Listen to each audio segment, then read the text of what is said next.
Welcome back friends. आज की video electrical circuit zone में रेफ्रिजरेटर और फ्रिज के ऊपर है। अक्सर हमारे घर में नीचे वाले पोर्शन में जो है कूलिंग नहीं होती, ऊपर वाले पोर्शन में प्रॉपर कूलिंग हो रही होती है। इसकी रीजन को आप कैसे सोल्व कर सकते हैं? अगर आपके घर में ये प्रॉब्लम आए, आपने इसका जो है शू को चेक करना है, आपने थर्मोस्टेट को चेक करना है, आपने क्या क्या चीजें आप चेक करेंगे, आपने इसके लेवल को चेक करना है, इसके अलावा इसकी रबर डोर को चेक करना है। क्या क्या चीज़ों को आप चेक करके इस प्रॉब्लम को घर में सोल्व कर सकते हैं। अगर ये प्रॉब्लम आपकी सोल्व हो जाती है तो ये आप एक्सपर्ट बन सकते हैं कि आप अपने घर की चीज़ों को खुद रिपेयर कर लेते हैं। इसके अलावा अगर ये प्रॉब्लम ना सोल्व हो तो आप कोशिश करें एक अच्छे एक्सपर्ट को बुलाकर ये अपनी प्रॉब्लम को सोल्व करवाएं। जैसे कि गैस फिल करवाना और कंप्रेसर के बारे में हाउ नो उसको ज़्यादा पता होती है। बाकी जो वर्क है मैं आपको हाउ नो दूंगा। ये चीज़ें आप चेक करके आप अपने नीचे वाले पोर्शन जो फ्रिज का है उसको आप कैसे सोल्व कर सकते हैं, ताकि अगर ये आपकी प्रॉब्लम आपके घर में सोल्व हो जाए, इससे बेहतर क्या चीज हो सकती है। वीडियो को लास्ट तक वॉच कीजिए, आपके लिए एज ए नॉलेज है। डियर फ्रेंड, जैसे कि वीडियो में एक्सप्लेन किया, ये मेरे पास एक डोनस कंपनी की फ्रिज है। अक्सर हमारे घर में एक प्रॉब्लम क्रिएट हो जाती है, इसके नीचे वाले पोर्शन में जो है कूलिंग नहीं होती, ऊपर वाले पोर्शन में कूलिंग परफेक्ट हो रही होती है। ऊपर वाली चीज़ें हमारी प्रॉपर जम रही होती हैं, प्रॉपर वर्क कर रही होती हैं। नीचे हमारी सब्जियां और घर की जो चीज़ें हैं वो ख़राब हो रही होती हैं, जैसे दूध है, आपके सालन है, डिफरेंट चीज़ें हमारी ख़राब होना शुरू हो जाती हैं।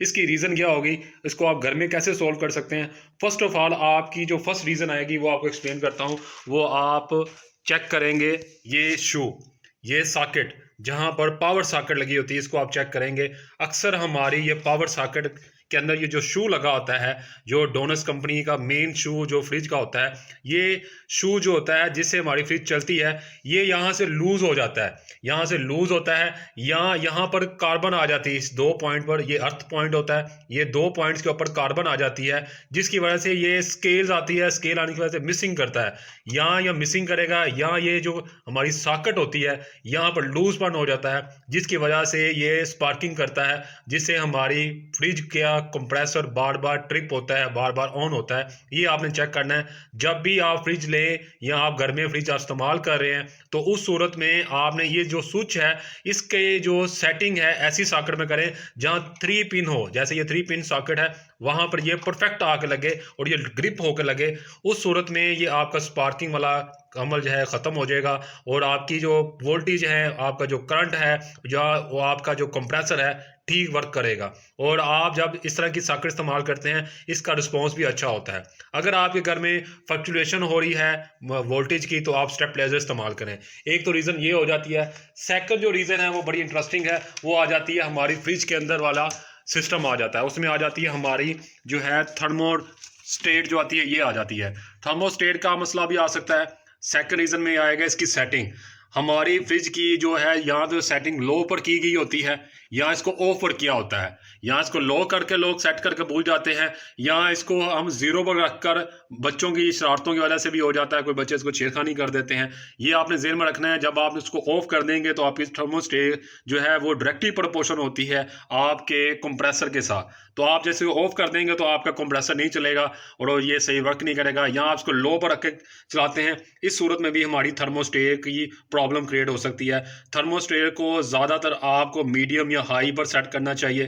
थर्मोस्टेट की इस नॉब को चेक करना चाहिए। ये आपको महीने में, हफ्ते में एक बार इसको मूव करवाना चाहिए। अक्सर ये हमारी यहाँ स्टिक हो जाती है, यहाँ ये वहाँ पर इसके अंदर वो जो मूविंग पार्ट है वो स्टिक हो जाता है, जिससे ये ऑपरेट नहीं होती। इसको कम ज़्यादा करके चेक किया करें।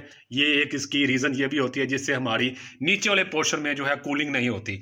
इसके बाद आ जाता है हमारे मेन चीज़ आ जाती है फ्रिज का लेवल। आपने फ्रिज का लेवल जो ज़मीन के साथ है वो भी आपने चेक करना है। इसके जो फुट हैं, इसका आपने जायज़ा लेना है कि फुट बराबर हैं, इसकी अनबैलेंस तो नहीं है। अगर ये अनबैलेंस है, इस सूरत में भी हमारी फ्रिज सही तरह कूलिंग नहीं करेगी। इससे क्या होगा, हमारी फ्रिज की कूलिंग के अलावा इसके अंदर जो प्रॉब्लम क्रिएट होगी अनबैलेंस होने की वजह से, ये फ्रिज हिलती रहेगी, जिससे हमारा कंप्रेसर बार बार जो है वाइब्रेट होगा, कंप्रेसर के अंदर शोर पैदा होगा, सही तरह वो कूलिंग नहीं कर पाएगा। एक तो ये चीज़ आ जाती है। थर्ड रीज़न आपको एक्सप्लेन की। इसके बाद आ जाता है डोर रबर। आपने इसकी डोर रबर चेक करनी है। ये इसकी डोर है, इस डोर रबर को चेक करना है। अक्सर हमारी डोर रबर रीजन भी होती है, कूलिंग के लिए। अक्सर हमारी यहाँ से कूलिंग जो ठंडी हवा है यहाँ से निकलती रहती है, जिससे हमारी कूलिंग मुतासर होती है। आपने डोर रबर कोनों से चेक करनी है। ये कोने अगर आपके ठीक हैं, ये कोने अगर आपके ठीक हैं, दोनों कोनों के दरवाजे के चारों कोनों को चेक करेंगे। अगर कहीं से कोना ख़राब है तो आप उसको यहाँ तो रिपेयर करें या इसकी मेंटेनेंस करें। अगर ये नहीं कर सकते तो एक आसान हल है, आप इस तरह का सादा पेज लें, इस तरह का सादा पेज लें और डोर को आप बंद करते हैं तो इसके सेंटर में ये देखें, इसके अंदर रखें। अगर ये डोर प्रेशर के साथ जो है, ये अगर आप इसको आप खींचते हैं, ये प्रेशर से नहीं निकलता तो आपका रबर ठीक काम कर रहा है। अगर ये उसी टाइम निकल जाता है तो आपकी रबर ठीक तरह वर्क नहीं कर रही। ये आपको चीज़ एक्सप्लेन की है। ऊपर वाले पोर्शन पर भी ऐसे ही करें। आप ऊपर वाले पोर्शन को ऐसे डोर खोलेंगे और आपने इसको बंद करना है। ये देखिए, इसको बंद करिए, आप खींचेंगे और ये अगर ये आपका जोर लगाने से निकल रहा है फिर तो ठीक है। अगर ये उसी टाइम निकल आता है तो ये आपके डोर रबर ख़राब है। एक इसकी ये रीज़न होगी। थर्ड रीज़न आपको मैंने एक्सप्लेन किया है। इसके बाद आ जाती है हमारी ओवरलोडिंग फ्रिज। हमारी ओवरलोडिंग फ्रिज में क्या आ जाता है, हम इसके अंदर एक्स्ट्रा चीज़ें रख देते हैं, ज़्यादा चीज़ें रख देते हैं। इससे क्या होता है, ज़्यादा सामान होगा, हवा का रास्ता बंद हो जाता है। ज़्यादा सामान होने की वजह से एयर फ्लो जो है वो ब्लॉक हो जाता है। ये नहीं रखनी चाहिए। कम चीज़ें रखें और उतनी रखें जितनी हमें ज़रूरत है। फ्रिज को आप ओवरफिल ना करें। जब भी ओवरफिल करेंगे तो इसकी कूलिंग मुतासर होगी। और इसके अलावा आप कोशिश करें एयर वेंटर को क्लीन रखें। जो हमारा एयर वेंटर होता है उसको आप क्लीन रखें। इसके अंदर एयर वाला जितना सिस्टम है उसको आप जहाँ से इसकी एयर पास आउट हो रही है उसको आप क्लियर करें। ये आपका लाजमी होता है। इसके अलावा इसकी आइस चेक करें। अगर यहाँ पर आइस ज़्यादा आ रही है, इस शीट पर ज़्यादा आइस आ रही है तो आप चेक करें कि आपकी थर्मोस्टेट का प्रॉब्लम तो नहीं है। अगर ये थर्मोस्टेट का प्रॉब्लम है तो अगर ज़्यादा आइस आ रही है तो थर्मोस्टेट की सेटिंग करें। अगर ये नहीं कर सकते तो यहाँ पे थर्मोस्टेट का जो सेंसर है इसको नीट एंड क्लीन करें या इसको 8 से 10 घंटे के लिए इसको बंद करें ताकि ये रिसाइकल होकर दोबारा नॉर्मल कंडीशन में चले। ये इसका वर्किंग है अगर इसके ऊपर प्लेट के ऊपर आइस आए। इसके अलावा जो सबसे मेन जो चीज़ आ जाती है वो आ जाती है इसकी कंडेंसर की बैक साइड, क्यों वो जो है उसके ऊपर डस्ट है। डस्ट को रिमूव करेंगे, उससे भी हमारी कूलिंग जो है मुतासर होती है। उसको भी आप क्लियर करेंगे। अगर उसके ऊपर डस्ट है, डस्ट की वजह से हीट जो है रिलीज नहीं हो रही, हीट सही तरह निकल नहीं रही, आपने क्या करना है, जब भी इस पर काम करना है आपने एक काम ये ज़हन में रखें, एक बुर्श लेके जाएंगे।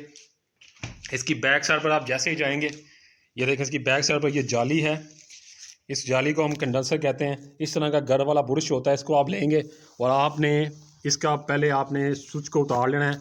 हल्का हल्का इसके ऊपर आप इसको हल्का हल्का ऐसे करेंगे, इसकी जालियों को आप हल्का हल्का करेंगे। देखिए इस पर डस्ट निकलेगी। ये इसकी जितनी भी हीट है इसको रिमूव करता है और हीट को जो है रिलीज़ करना इसी का काम होता है कि इसके ऊपर डस्ट होगी। ये देखें काफ़ी हद तक इस पर डस्ट है, इसको आप नीट एंड क्लीन करेंगे तो आपकी कूलिंग काफ़ी हद तक ठीक हो जाएगी। इसके अलावा इसका डिस्टेंस दीवार के साथ, आपने दीवार के साथ ये डिस्टेंस रखना है। एक हैंड का डिस्टेंस रखेंगे, एक हैंड का आप डिफरेंस रखेंगे, जिससे क्या होगा इसके अंदर वेंटिलेशन एयर जो है क्रॉस होगी। ये हीट एक्सचेंजर को भी, जो हमारा ये कंडेंसर है इसको भी ये कूल रखेगी। इसके अलावा हमारे कंप्रेसर के लिए भी ये बेहतरीन है। अगर ये आपका डिस्टेंस नहीं होगा तो हमारी वेंटिलेशन नहीं होगी। इसके अलावा लास्ट पर आपने चेक करना है गैस इशू जो आता है वो आपने चेक करना है। यहाँ पर आपने इसकी गैस को चेक करना है, कोई गैस लीकेज तो नहीं है, यहाँ पर इसकी जो सोल्डिंग कोई पंचर तो नहीं हो चुकी, यहाँ से कोई कट तो नहीं लगा।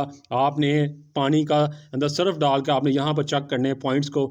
अगर ये भी आप चेक करते हैं तो ये अगर गैस लीक हो रही है, कोई जोड़ लीक हो जाता है, ये एंड का अमल है। अगर आपकी गैस कम है, आपकी प्लेट के ऊपर बर्फ़ जो है वो सिर्फ जम रही है, ना होने के बराबर जम रही है, सिर्फ प्लेट आपकी ठंडी हो रही है, बर्फ़ नहीं जमा रही, तब ये गैस का इशू आएगा। आपने यहाँ से चेक करना है कोई लीकेज तो नहीं हो गई। यहाँ जितने भी इसके पॉइंट्स हैं वहाँ से चेक करेंगे। ये हमारा फ़िल्टर है। जब भी आप गैस फिल करवाएं तो आप कोशिश करें ये वाला फ़िल्टर को आपने रिप्लेस करना है, नया फ़िल्टर लगाएंगे। इससे क्या होगा कि आपकी गैस की थ्रो बढ़ जाएगी। ये फ़िल्टर लाजमी आप चेंज करवाएं जब भी आप गैस फिल करवाएं। ये फ्रिज की बैक साइड पर इस तरह का फ़िल्टर लगा होता है, ये लाजमी आप चेंज करवाएंगे जब भी गैस फिल करवाएं। ये सबसे बड़ी चीज़ है। इसको जब भी आप चेंज करवाएंगे तो आपकी गैस की थ्रो, गैस की जो वर्किंग है ये बेहतरीन हो जाएगी। ये इसकी रीज़न है। जब भी गैस का इशू आए तो आपने ये चीज़ें चेक करनी है। ये मैंने आपको जो है 9 पॉइंट एक्सप्लेन किए जो इसकी रीज़न को सॉल्व करते हैं, इसके प्रॉब्लम को सॉल्व करते हैं, जो आप घर में करने चाहिए। ये कंडेंसर की आपको सफाई हफ्ते में एक बार लाजमी करनी चाहिए, इसको बंद करके। इसके अलावा गर्मियाँ हों तो ये ट्रे के अंदर 1 गिलास पानी का लाजमी ऐड करें, इससे भी आपकी कंप्रेसर की रिस्पॉन्स अच्छी होगा, कंप्रेसर सही वर्क करेगा, कंप्रेसर कूल रहेगा। अगर ऊपर से पानी नहीं आता, इस सूरत में आपने 1 गिलास इस ट्रे के अंदर लाजमी डालें, इससे भी आपके फ्रिज का रिस्पॉन्स अच्छे से अच्छा और बेहतरीन होगा। मेरी आज की जो वीडियो थी, नीचे वाले पोर्शन पर हमारी जो फ्रिज अच्छा काम ना करे और ऊपर वाले पोर्शन में नॉर्मल वर्क करे, उसकी रीज़न क्या थी ये मैंने एक्सप्लेन की। मेरी वीडियो को इसी तरह लाइक कीजिए, मेरी वीडियो को इसी तरह वॉच कीजिए। मैं इस तरह की इंटरेस्टिंग वीडियो आपसे शेयर करता रहता हूँ ताकि आपके नॉलेज में इजाफा हो। ये मैंने फ्रिज के बारे में आपको हाल दी। आप घर में ये तमाम चीज़ें देखकर फिर आप किसी अच्छे से मैकेनिक को बुला कर चेक करवाएं, अगर ये करने के बाद आपका मसला हल नहीं होता। मेरी वीडियो को इसी तरह शेयर करते रहें। Thank you.